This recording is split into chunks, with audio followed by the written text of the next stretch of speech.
Bonjour. Bonjour. Bonjour à tous.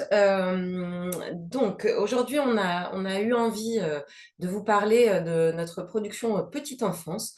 Donc vraiment les livres qu'on fait pour les tout petits, ce qui n'est pas forcément la majorité de notre production, parce qu'on est finalement plus connu autour des albums 3-6. Mais depuis quelques années, on accorde une importance particulière et un soin particulier à ces livres pour les tout petits, qui sont pour nous des livres très importants parce que c'est le premier contact de l'enfant, du bébé avec l'objet livre. Donc c'est un âge, enfin cette tranche d'âge 0-3 merveilleux durant lequel on va pouvoir semer un petit peu des graines. Voilà, on avait fait un petit marcalogue il y a quelques années justement pour mettre en valeur cette partie de notre production, et on va ce matin un petit peu voilà, explorer ces différents axes de cette production pour la toute petite enfance, en commençant par une collection qui nous semble emblématique de ce qu'on a envie de faire pour les tout petits au Seuil Jeunesse, qui est la collection Bon pour les bébés, euh, que tu connais particulièrement bien, Céline, puisque Oui, c'est toi qui travailles dessus. exactement. Alors, moi, je suis l'éditrice de Thierry de Dieu. Thierry de Dieu, c'est vraiment un auteur phare du catalogue du Seuil Jeunesse. Et puis, si vous le connaissez un petit peu, c'est quelqu'un qui vraiment est assez étonnant, puisque pour chacun de ses livres, il adopte un langage graphique à chaque fois nouveau, particulier, très adapté et tout ça. En 2015, il est arrivé avec une idée très particulière, très novatrice, d'une collection qu'il avait nommée Bon pour les bébés. Collection dont nous avons gardé le nom, Bon pour les bébés. En fait, pour la petite histoire, parce que je trouve que c'est intéressant sa démarche, au début, il voulait nous proposer une collection plutôt pour les 3-6. Voilà, même tranche d'âge un peu que Tatsu Nagata. Et puis, il s'est documenté, il a lu beaucoup sur cette tranche d'âge et il s'est rendu compte que c'était un âge finalement, de 3-6 ans, où les enfants étaient assez repliés sur leur univers quotidien, les parents, les frères et sœurs, la première séparation, l'école. Enfin voilà, c'est finalement Un peu un, autour d'eux-mêmes, finalement. voilà, C'est une tout à période où ils sont fait. un peu moi, Ils sont et un peu tournés, enfin voilà, tournés autour d'eux-mêmes, de leurs préoccupations, de leurs inquiétudes, voilà.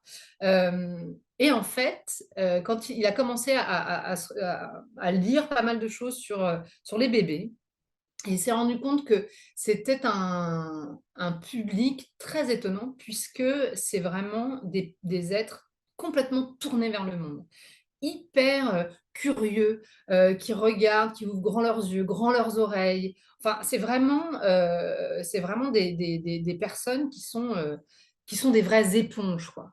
Et il s'est dit, et voilà, il s'est documenté, il a travaillé, il s'est rendu compte, il a essayé de tirer comme ça des grandes leçons comme ça, comment sont les bébés, les 0-3. Alors, il y a plusieurs choses qui sont à retenir. La première, c'est que les tout petits, jusqu'à 6-7 mois, ne voient que les forts contrastes. Donc, il s'est dit, je vais faire des livres en noir et blanc. Voilà. Euh, L'idée, c'est que ces petites personnes, elles commencent à se mettre debout, enfin, elles commencent à s'asseoir, à se mettre debout, mais au fil des mois. Donc, il a décidé de faire un grand format pour qu'on puisse vraiment poser les livres comme ça sur le sol, les ouvrir facilement. Voilà. Et après, par rapport à ce que je disais sur l'intérêt, l'ouverture vraiment du bébé avec tous ses sens sur le monde qui l'entoure, ce qu'il a eu envie de montrer par ses livres, c'est à quel point les enfants peuvent être stimulés, peuvent être par la variété des musiques des mots. Et donc, il a voulu, comme ça, proposer plusieurs types de musique aux tout petits. Alors, les 4 premiers titres, c'était très étonnant, parce qu'on avait le théorème de Pythagore, la tirade du nez, dans sa maison un grand cerf. Voilà, des registres de langue très différents, et des choses très surprenantes, puisque avant cette collection, moi, je n'avais jamais vu un auteur proposer un texte de théâtre, par exemple, à des bébés. L'idée, c'est qu'on ne lit pas de la même manière la tirade du nez, que un menu de restaurant, que un extrait de météo marine. Et en fait, c'est extrêmement intéressant parce que ça forme comme ça l'oreille du tout petit à ces différentes musiques de la langue. Et il y a une anecdote, moi, que j'adore autour de C'est bon pour les bébés, parce que donc, Thierry Dedieu les a testés, ces livres, hein, dans les PMI, dans les crèches, avec comme ça des panels d'enfants, des livres posés. On observait vers quel livre allaient les enfants, et notamment le théorème de Pythagore. Et il raconte cette anecdote en disant que souvent les enfants allaient chercher le livre du théorème de Pythagore et le ramener à leurs parents, qui disaient non, pas celui-là. Et donc, ça montre bien le décalage entre l'adulte qui s'accroche au sens et à tout ce qu'il a emmagasiné comme souvenir. Le théorème de Pythagore, ça peut être plein de mauvais souvenirs de maths, alors que l'enfant, le tout petit, n'est pas du tout à cet endroit-là. Lui, il va s'attacher à l'image et encore une fois à la musique de ces sons étranges et de ce langage qui est en train de s'élargir pour lui. Donc ça nous semble quelque chose de très important, de réussir à rester tout le temps à hauteur du tout petit et de ne pas surinvestir ses livres avec toutes nos névroses, angoisses ou a priori d'adultes. Et donc voilà, en 2015 sont sortis 4 premiers titres. C'était un vrai pari, hein. C'était vraiment novateur. Pas tant en termes de, il y a déjà existé, hein, des livres pour les bébés en noir et blanc, mais là, ce grand format, enfin voilà, l'accumulation de ces petits principes a fait que on a été très visible en librairie et surtout qu'on a été très soutenu par les prescripteurs, que ce soit bien sûr les libraires, mais moi j'ai vu vraiment un vrai soutien de la part des bibliothécaires. Dans toutes les bibliothèques de France et de Navarre où je vais, la collection est hyper présente et ça fait que c'est un succès qui ne se dément pas, que c'est une collection qu'on continue à alimenter de 2 titres par an. C'est des livres qui sont réimprimés tout le temps et puis on a créé comme ça des petites sous-collections. Donc par exemple, on a créé une sous-collection de poésie. Thierry a proposé des haïkus pour célébrer les saisons et ça marche extrêmement bien. Moi, je crois que les parents aussi, à cet âge particulier, ces premières années de leurs enfants, ont très envie de passer des moments avec eux, de les stimuler, de leur montrer des choses assez étonnantes. Je crois que ça fait aussi partie du succès de la collection. Et voilà, ça correspond complètement à notre envie d'éditeur, c'est-à-dire de faire confiance, de croire en l'intelligence des enfants, et ça dès les premières semaines, en fait. Et alors, ce qui est amusant, c'est que la dernière fois, j'étais chez une amie qui a un enfant de 6 ans et elle me dit, il a rapporté ça de la médiathèque, des bons pour les bébés. J'étais un peu surprise parce que pour nous, c'est vraiment des livres pour les tout petits.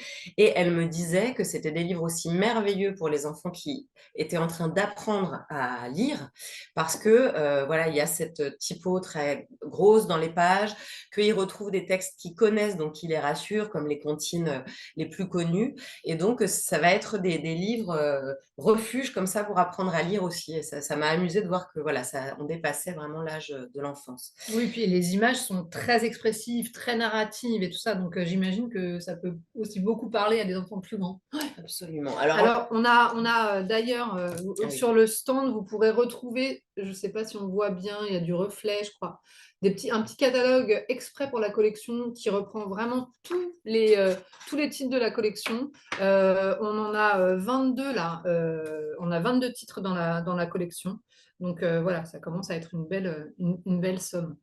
Alors, Céline, tu parlais d'images, et puis de cet âge merveilleux, donc, enfin, de cette tranche d'âge merveilleuse où les enfants sont des éponges, sont curieux, et donc c'est un merveilleux champ, finalement, à ensemencer, Ouais. on va dire.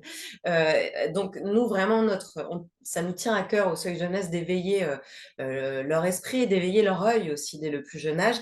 Et on considère vraiment que, pour reprendre la formule du webinaire, on n'est jamais trop petit pour aimer le beau.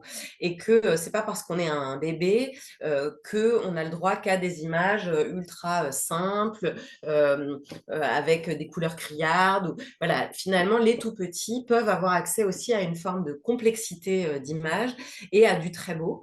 Et donc, depuis quelques quelques années, on est allé parfois chercher des artistes qui n'étaient pas du tout connus dans cet univers de la petite enfance pour faire des livres pour les tout petits. Le premier exemple, peut-être, c'était ce livre ravissant. Donc, qui avait été écrit par Françoise Legendre et illustré par Julia Spears. Julia Spears, qui à l'époque n'avait pas encore vraiment fait de livre et qui s'est emparée de ce moment de la sieste, hein, bien connu de tous les enfants et de tous les parents, ce moment de la sieste qui n'est pas toujours bienvenue pour les enfants. Et elle a fait de cette couverture de sieste un terrain d'exploration, de rêve, d'imaginaire formidable. Et donc, on voit ici la complexité des images avec énormément de choses à aller regarder dans la page. C'est de la peinture, c'est extrêmement poétique. Et ce livre a rencontré un vrai succès. Voilà. Et notre idée, c'était vraiment, encore une fois, de permettre aux tout petits, à travers ces livres, à tout un panel de techniques et de propositions graphiques différentes. Donc ici, on a l'univers merveilleux de Julia Spears. Mais... je vous interromps juste oui. Parce que Sabine Béal demande quel est le titre. Une sieste à l'ombre. Voilà. Une sieste à l'ombre, c'est un petit bijou. On a travaillé aussi avec Pauline Caliugni, que je connaissais moi pour avoir travaillé avec elle chez Thierry Magnier, qui était ma précédente maison. On a fait cette petite série, voilà, donc qui suit les saisons. Hein. Vous avez ici Voilà l'automne, qui est le best. On a Voilà l'été, Voilà l'hiver. Et Pauline Caliugni, elle a cette spécificité incroyable. Elle fait de la linogravure, donc c'est une graveuse. Donc cette technique qui est très exigeante. La gravure, on peut avoir tendance à penser que c'est une technique qui fige un peu les expressions. Je me souviens très bien lorsque j'ai rencontré Pauline au Salon de Montreuil, d'ailleurs, grâce au tremplin, au regretté tremplin qui permettait de rencontrer des jeunes illustrateurs. J'avais été frappée par le fait qu'elle travaillait la gravure, mais que sa gravure est extrêmement tendre, expressive, drôle parfois. Et donc, ici, elle a travaillé sur ces petits livres où on rentre dans la saison en faisant des parallèles à chaque fois entre l'enfant et des petits animaux. Donc ici, l'enfant va retrouver la joie des gros pulls bien chauds quand le mouton fait une laine bien chaude pour se réchauffer. Il se protège sous son impair quand l'escargot est protégé sous sa coquille. La spécificité de ces livres, c'est qu'ils sont moitié vernis, moitié pas. Donc, le tout petit va pouvoir les explorer aussi du bout des doigts avec une expérience sensorielle. On retrouve aussi des petits flaps à soulever, donc des surprises ici dans les feuilles mortes. On va trouver des petits insectes ou même, je crois qu'il y a un hérisson qui se cache par ici. Voilà, et donc mettre cette technique, la linogravure, à la portée des plus petits, leur permettre d'explorer aussi ces différents styles graphiques, ça nous a semblé extrêmement important.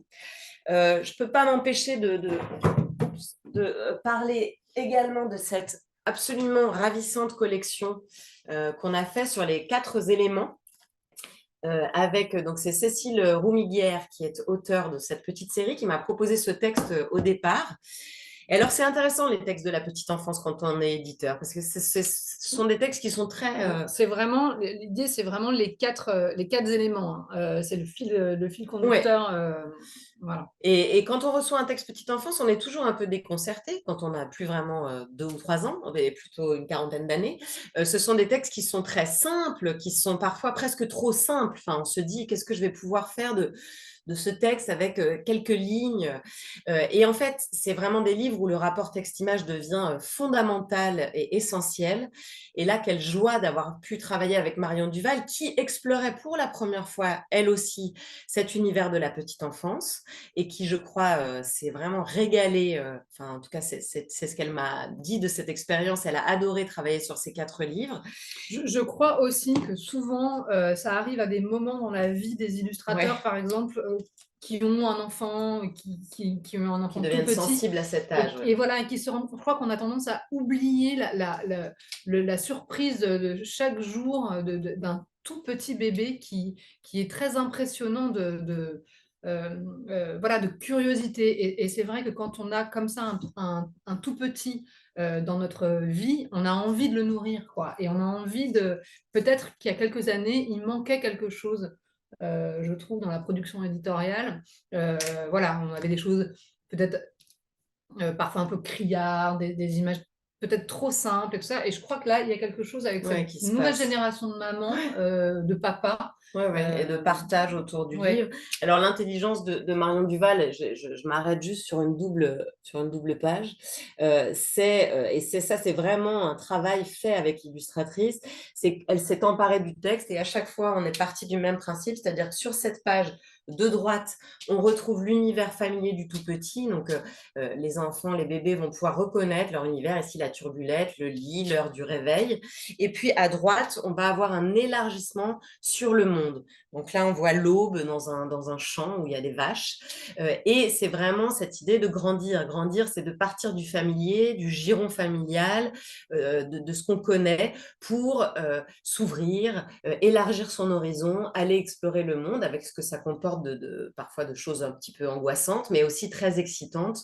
Voilà. Et donc, cette collection, il y a donc ces 4 éléments et on est très content parce qu'elle a été vraiment bien accueillie par les libraires qu'on remercie voilà, de nous accompagner sur ces projets. Plus récemment, peut-être pour terminer sur cette idée de on n'est jamais trop petit pour aimer le beau, on a eu la joie de travailler avec Charline Colette pour ce livre qui s'appelle Coricoco et qui est un livre extrêmement voilà, joli. Aussi parce qu'on s'y déploie tout le travail d'artiste de Charline Colette et elle explore cet univers de la nuit qui peut être finalement un moment un peu angoissant pour les petits. Tout le monde, tous ceux qui ont eu des enfants connaissent ce moment où le jour commence à tomber et où l'enfant s'agite, s'inquiète, pleure souvent. Et donc, on va ici se dire, bah oui, nous, on va rejoindre notre lit et dormir, mais pendant ce temps-là, il va se passer plein de choses dans la nuit. Et donc, pendant que le bébé s'endort, eh bien, la gardienne allume son phare, le pompier calme le feu. Et donc, ça va être l'occasion d'explorer comme ça un petit peu tous ces métiers de la nuit, de rappeler que la nuit, eh ben, c'est vivant, il s'y passe des choses. Et donc, par là, de rassurer l'enfant et de lui permettre d'aller vers le sommeil avec cette litanie de métiers et ce côté rassurant, cette appréhension de la nuit un petit peu différente. Voilà, et quel bonheur de recevoir encore une fois les peintures d'une artiste mise au service des tout-petits, comme l'a fait Charline ici, avec ce livre. Et moi, quand on l'a reçu et tout ça, il y avait cette question, on se pose souvent cette question avec Angèle et Camille quand on reçoit des textes comme ça, très simples. Est-ce qu'on part sur du tout carton, qui est le façonnage Oui. dédié des tout petits, ou est-ce qu'on part sur un façonnage relié classique? Là, pour Charline Colette, je sais qu'on s'était posé la question, et en fait, je trouve que c'est un ouvrage qui est un peu à la croisée enfin, qui va très très bien pour des petits de 2 ans et qui fonctionne aussi extrêmement bien pour les plus grands parce que ça ouvre aussi sur d'autres problématiques, d'autres réflexions et tout ça. Donc c'est pour ça qu'on a voulu ce façonnage qui n'est pas forcément celui des tout petits, mais voilà. En tout cas, il y a le code de l'imagier qui est quand même normalement le type d'image favori des tout petits. Voilà, donc on n'est jamais trop petit pour aimer le beau. On vous montrera à la fin du webinaire un petit peu des couvertures, des nouveautés à apparaître en 2024. Vous verrez qu'on va creuser ce sillon avec l'entrée au catalogue d'une toute jeune illustratrice, Eve Gomi, qui nous fait des très jolis imagiers autour des couleurs, avec un traitement avec des couleurs vives, Pantone, ou encore un ravissant petit livre de Mathieu Lavoie, Une maman, fait au crayon de couleur d'une tendresse folle. Donc, on continue à creuser ce sillon. troisième axe un petit peu qui nous semble important, évidemment, c'est l'axe un peu ludique. On n'est jamais trop petit pour jouer et pour manipuler le livre. Je crois qu'un de nos auteurs phares au Seuil, c'est quelqu'un comme Hervé Tullet. Et Hervé Tullet, il nous a appris ça aussi, c'est-à-dire que le livre se manipule, on joue avec le livre, on désacralise le livre, on le fait tomber un peu de sa bibliothèque et ça doit être un objet vraiment familier pour le tout petit. Puis je crois aussi que ce que je disais tout à l'heure sur les 0-3 ans, je pense que c'est aussi un âge où les parents s'assoient volontiers à côté de leur enfant, ont envie de partager des choses avec eux, voilà, l'interactivité, retrouver des petites choses dans les images, leur apprendre des nouveaux mots. Et c'est un âge un peu béni pour ça, parce que c'est vrai que les parents ont très envie, je crois, de transmettre, voilà, de jouer avec leur tout petit. On s'amuse bien, on profite bien de cet état de fait. Absolument. Et on a la chance de travailler avec des auteurs, illustratrices. Alors, en l'occurrence, là, il s'agit, enfin, j'ai très envie de m'arrêter sur deux auteurs, illustratrices très importantes du catalogue. La première, c'est Martine Perrin. Donc, ici, je vous montre ces nouveautés chez nous, hein, à qui est cette patte et à qui est ce nez, par exemple. Des tout petits livres qui ont été conçus presque un peu comme des cubes qu'on peut empiler. Et Martine, elle a cette force. Voilà, on connaît ses succès au Seuil Jeunesse, Petite main, petit pouce. Elle en a fait plein, des livres tout carton comme ça, très, très ludiques. Et dans ces derniers, ben, voilà, le titre parle de lui-même, hein. Le tout petit va pouvoir retrouver un petit peu à qui est cette patte. Alors, cette patte aux doigts palmés, ces deux pattes poilues. Et à chaque fois qu'on tourne la page, on va avoir la réponse. Donc, on va vraiment pouvoir avoir un jeu de questions-réponses entre le parent et l'enfant. Et puis, je trouve que tous les livres de Martine ont cette particularité dont parlait Angèle tout à l'heure, c'est-à-dire de désacraliser le livre. C'est-à-dire que l'enfant s'en empare. Pour Petite main, petit pouce, je ne sais pas si vous vous souvenez de ces titres. En fait, l'enfant devait suivre du bout des doigts des choses. Donc, vraiment, elle jouait avec l'objet livre, hein, pour que l'enfant rentre dedans, se l'approprie et tout ça, et ça a très très très bien marché. Puis c'était aussi un peu, il y avait une interactivité, il fallait que l'enfant tape dans ses mains, soulève voilà, bouge le livre, et ça. Et ça, on se rend compte que les enfants adorent ça.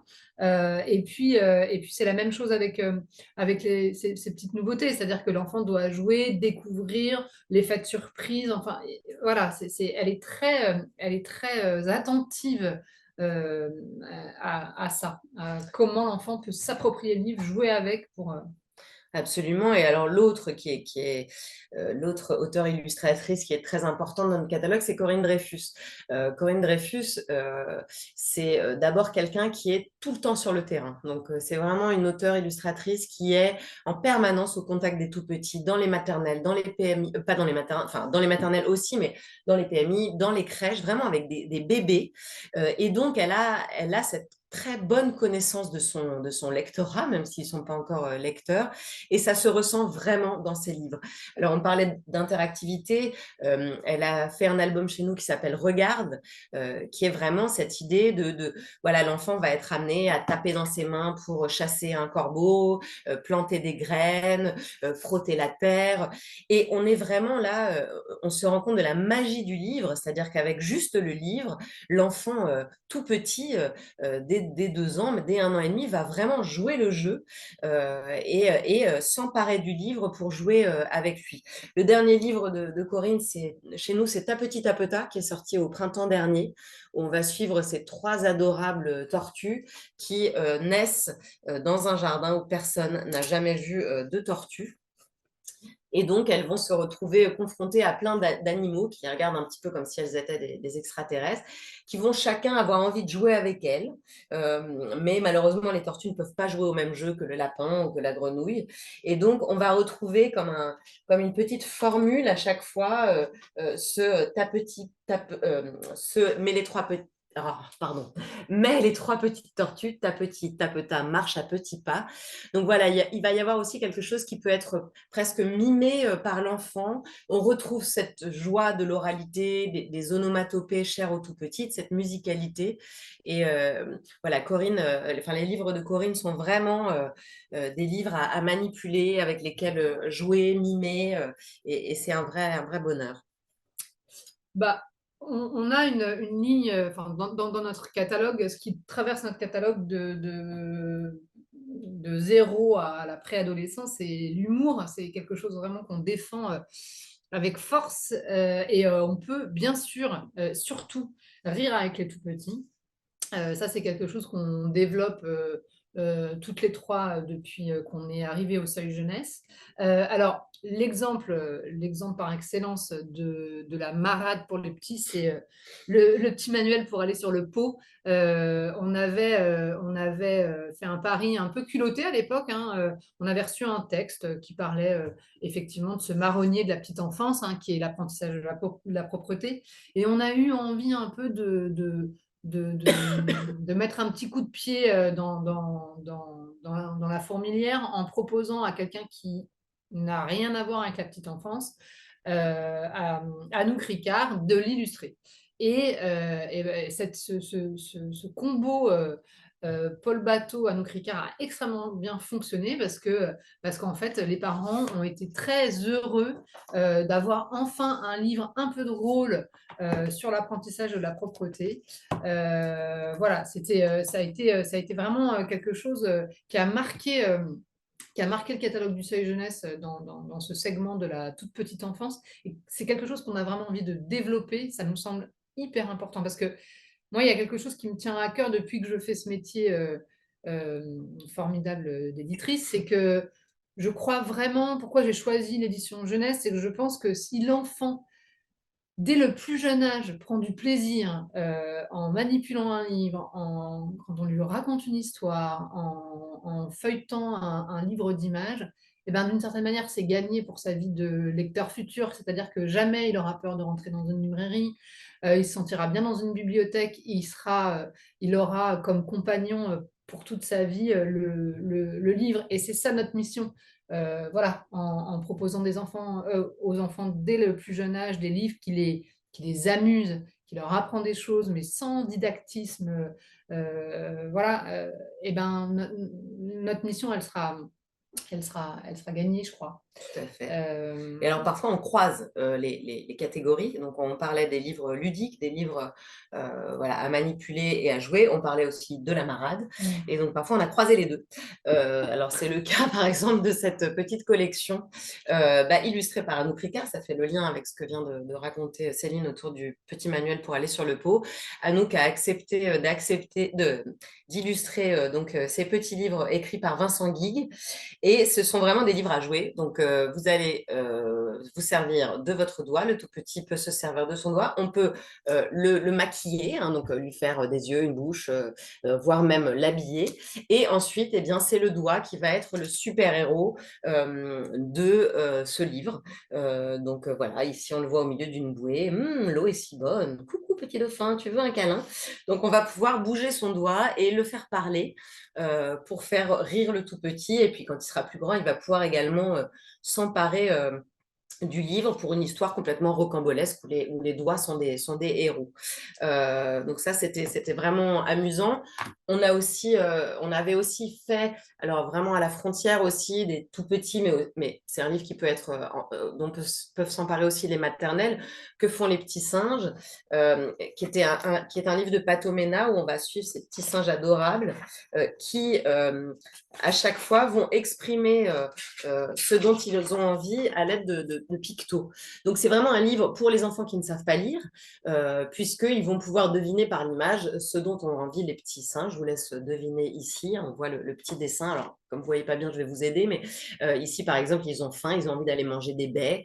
Voilà. Et on va comme ça être dans quelque chose de très ludique qui nous parle en même temps des enfants, puisqu'on va retrouver vraiment les besoins primaires des enfants, manger, dormir et surtout s'amuser, puisque le livre se termine par une grande roulade partie dans la neige. Euh, on achète peu en éveil hein, parce qu'on favorise la création, mais on s'autorise des coups de cœur. Et ça, c'était un coup de cœur que j'avais eu à la foire de Bologne il y a plusieurs années maintenant. Un livre japonais de The Cabin Company. Et moi, je sais que j'avais beaucoup utilisé avec mes propres enfants les livres japonais, bon, le Taro Gomi, bien sûr, et d'autres pour la toute petite enfance. Et là, c'est vraiment une espèce de galerie de personnages qui éternuent. Et en fait, il faut le faire avec ses petits, il faut le lire avec ses petits, ça marche extrêmement bien, ça les fait rire. Et il y a une espèce voilà, de petite aventure qu'on vit tous ensemble en éternuant à chaque fois. Et on peut le lire et le relire et le re-relire à l'infini. Et voilà, c'est un moment vraiment assez étonnant. Et je sais que les éditeurs japonais ont cette grande force pour proposer des livres voilà, à répéter, voilà, moi, ça reste un de mes chouchous.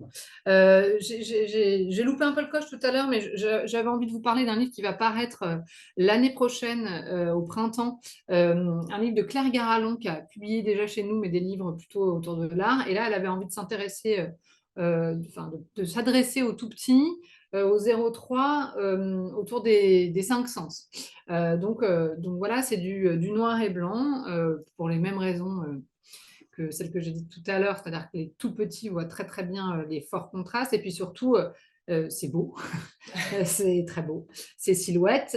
Et donc voilà, on va passer en revue les cinq sens et c'est vraiment, alors pour le coup, un livre à lire avec les parents. Les parents vont beaucoup s'amuser à faire deviner aux petits toutes les choses à retrouver. C'est vraiment un livre qu'on a imaginé comme ça, Ils vont avec pouvoir Justine bruiter même, Delagozie. Ouais, même certaines pages, voilà, faire les bruits des objets pointés ou des cris des animaux. Enfin, il y a vraiment voilà. quelque chose d'interactif très fort dans ce livre. Voilà. Donc c'est Okidokid qui nous a proposé ce projet et qu'on a tout de suite accepté avec grande joie parce que c'est un livre très complet. Et effectivement, ça s'intéresse aux cinq sens, mais c'est un livre à toucher, à regarder, à bruiter, effectivement.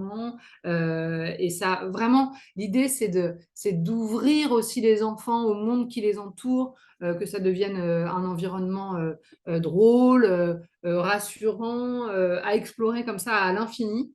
Voilà, donc on est très, très fiers de ce petit livre qui va apparaître au printemps prochain et qui aura peut-être des petits frères et des petites Des sœurs. petites sœurs, on ne sait pas. On va partager avec vous donc un petit peu voilà, une page où vous retrouverez donc ces différents livres dont on vous a parlé, hein, la collection Bon pour les bébés, les livres de Marion Duval, les livres de Pauline Caliugini, et vous voyez au centre un petit peu ce qu'on vous concocte pour 2024, pour le printemps 2024. Donc, ces imagiers couleurs, la grenouille qui aime le rouge et le chat qui aime le bleu. Donc, deux livres autour des couleurs. On va suivre comme ça un petit animal familier des enfants à la découverte du monde et pour voir où se niche la couleur partout dans le monde. Et puis, ce petit livre de Mathieu Lavoie, Une maman, qui est vraiment un merveilleux cadeau de fête des mères, qui est un chant d'amour enfant-maman. Et enfin, plutôt dans la veine un peu de la rigolade, ce livre de Barou, Enfin tranquille, où on va suivre un oiseau qui cherche désespérément un endroit pour faire la sieste tranquillement, et on va voir que c'est compliqué, plus compliqué qu'il ne le croyait. Donc, c'est un livre qui fonctionne vraiment sur le comique de répétition, façon un peu conte de randonnée. Voilà, on est ravis de faire un livre en petite enfance avec Barou, avec qui on avait fait des albums plutôt 3-6, et là qui s'empare de ce secteur vivifiant qu'est la petite enfance. Voilà, que vous dire de plus? Vous trouvez sur cette page donc les contacts d'Olivia Goda et d'Aude Marin en haut. Voilà, et puis on est prêt à répondre à vos Si questions, vous avez si des vous en questions, avez. n'hésitez pas.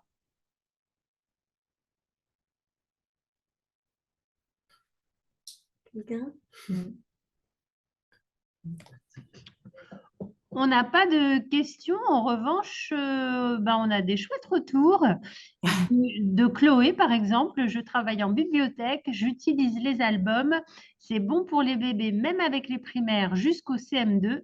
Quand on travaille sur la lecture à voix haute, ils se marrent sur les virelangues. Ah, c'est bien. Voilà, donc c'est premier retour très enthousiaste. Et Corinne s'interroge, elle est illustratrice, elle est auteure apparemment, et dit qu'elle n'illustre pas. Elle se demande si vous travaillez aussi avec des auteurs qui ne sont pas illustrateurs. Oui, alors on a plusieurs manières de travailler en fait. On peut recevoir des projets d'auteurs-illustrateurs, hein, donc qui nous proposent du texte et de l'image, mais en fait on reçoit aussi beaucoup de textes seuls, et après on endosse notre casquette de marieur, on se creuse la tête, en fait on reçoit beaucoup d'illustrateurs. On va dans les écoles d'art, on ouvre vraiment grand nos portes aux illustrateurs. Et donc, une fois si on reçoit un texte qui nous plaît, qui nous semble correspondre à notre ligne, eh ben, on réfléchit à un illustrateur. Et puis, on travaille aussi beaucoup avec notre directeur artistique, hein, qui nous aide beaucoup dans cette recherche. Et voilà, donc bien sûr, nous acceptons les livres de Marion Duval et Cécile Roumiguière dont je parlais, c'est vraiment ça, hein. Cécile, elle n'est pas du tout illustratrice. Et donc, on a vraiment reçu un texte au départ. Et ensuite, l'idée, c'était de réfléchir à qui pouvait illustrer Ouais. ces albums. La même chose pour Une sieste à l'ombre de Françoise Legendre Voilà. et Julia Spears, ou effectivement Même chose Vincent pour Superdoigt. Alors là, on a été aidé par l'agence Okidoki. Peut-être penser à arrêter le partage parce qu'on oui, voit parce que pas on voit pas quand vous remontrez oh, les. bah, c'est les. Non, ils sont pas Et sur il y le. a justement, on a Émilie Blanchard qui voudrait que vous nous remontriez le livre avec les différentes manières d'éternuer pour qu'on voit bien Ah oui, l'auteur et le titre. Atchoum! Je vous montre l'intérieur. Il faudrait vous en faire la lecture, mais bon. Oui, alors en fait, pour la petite anecdote, donc c'est un album que j'ai découvert. Vous pouvez rappeler l'auteur parce que et le titre. En fait, c'est un nom de, c'est un nom de, Un il collectif. s'appelle, oui, c'est un collectif. Il s'appelle The Cabin Company. Voilà. Et en fait, l'éditrice me l'avait lu du début à la fin, et avec un petit éternuement charmant de chi. Et ça m'avait convaincu que vraiment il fallait qu'on publie ce livre. C'est voilà. Et vous voyez, il y a des titres comme ça à l'école des loisirs, par exemple, qui font une espèce de passage en revue de tout un tas d'animaux qui sautent, et j'avais trouvé ça, enfin, je trouve que c'est très efficace avec les tout petits, et là, c'est un peu le même principe, en fait. Une espèce de galerie de portraits d'animaux. Et en fait, je trouvais ça rigolo aussi parce qu'il n'y a pas grand-chose sur le rhume, sur se moucher et tout ça. Et moi, en tant que parent, je sais que ça avait été pas simple, cet apprentissage du mouchage, Oui. voilà, de souffler et tout ça. Et je trouvais que c'était assez intéressant d'utiliser ce livre pour dédramatiser un peu ce truc que les enfants ne vivent pas très bien. En fait, ils détestent se moucher, ils comprennent pas forcément qu'il faut souffler. Que là, c'est marrant, on peut le faire un peu en s'amusant. Vous avez également une question sur l'auteur du livre sur les sens. Est-ce que vous pouvez le rappeler? Claire Garalon. Voilà. Voilà, donc Claire Garalon, c'est ce que je disais, elle a publié chez nous un livre autour de l'art, mais ça fait très longtemps, parce que je crois que je n'étais pas encore arrivée au seuil jeunesse. Et elle travaille pas mal avec Justine Delagozie, qui a l'agence Okidokid, et qui nous a proposé à la dernière foire de Bologne ce titre, voilà, autour des 5 sens. Donc là, c'est comme si, d'une certaine manière, on achetait les droits. Même si c'est une autrice française. Voilà, c'est un vrai partenariat avec Okidokid, avec qui on travaille de temps en temps. Ah, pardon. Pardon. Marie-Christine vous demande une nouvelle question d'autrice. Est-ce qu'on peut vous proposer directement des projets de livres interactifs avec des trappes à ouvrir, etc. Ou bien est-ce vous qui directement concevez ce genre de projet et recherchez ensuite des auteurs, des autrices pour les écrire parmi vos auteurs? Alors, il y a une particularité du livre pour les tout petits. Déjà, les tout cartons sont fabriqués en Asie, hein. On ne peut pas les faire en France pour des milliards de raisons. Pas seulement économique, mais aussi de Savoir-faire. savoir-faire que les imprimeurs français avaient ce savoir-faire très certainement, mais voilà, l'ont perdu. Pour les livres à système, c'est aussi la même chose. Ce sont des livres qui sont imprimés en Asie. Et en fait, souvent, on peut recevoir des projets de livres à système, mais qui doivent passer par la moulinette du bureau d'études et du service de fabrication, parce que ça a échappé à personne, hein. Les coûts de fabrication des livres ont explosé ces dernières années, et en particulier des livres à système. Donc, on est souvent obligé de réfléchir beaucoup ensemble au système qu'on peut garder, au système qu'on doit abandonner.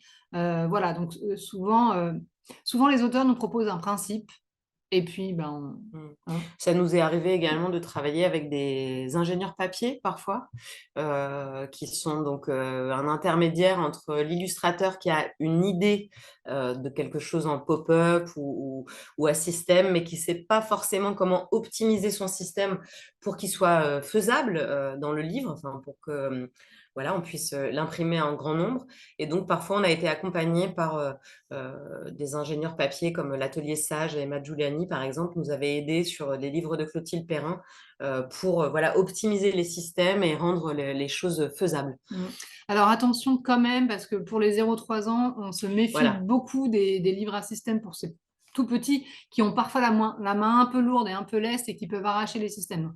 C'est souvent des systèmes qui sont très cartonnés, des choses très solides. Donc il y a cette contrainte qui vient se rajouter. C'est vrai que nous, au Seuil Jeunesse, on fait plutôt des livres à système pour les plus grands. Alors à part effectivement la collection de livres de Pauline Caliugni où il y a des petites choses à soulever, mais vous voyez, la qualité du carton, enfin l'épaisseur du carton est importante.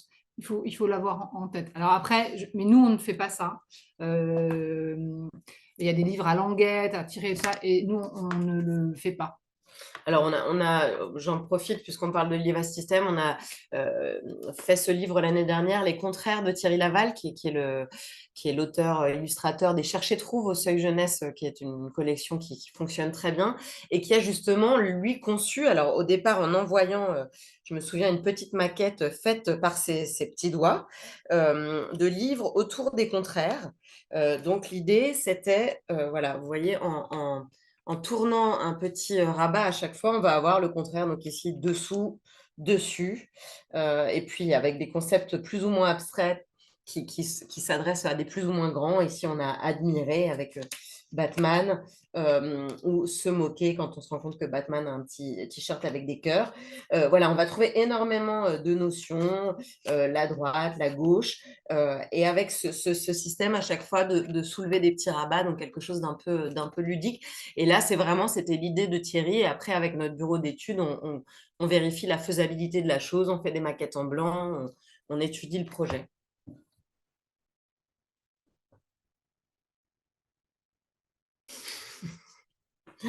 Eh bien voilà, on est arrivé au bout de nos questions et au bout de cette jolie rencontre autour de la petite enfance. C'était un très joli moment.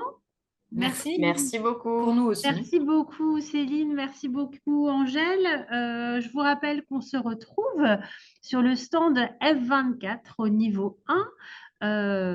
Voilà, j'imagine qu'il y aura beaucoup de dédicaces, encore une fois, cette année. On aura 80 auteurs présents. Qu'on retrouve le programme sur votre site, oui, j'imagine. Et on vous souhaite une très belle journée. Et bonne journée à bientôt. Rendez-vous mercredi. Au revoir, mercredi.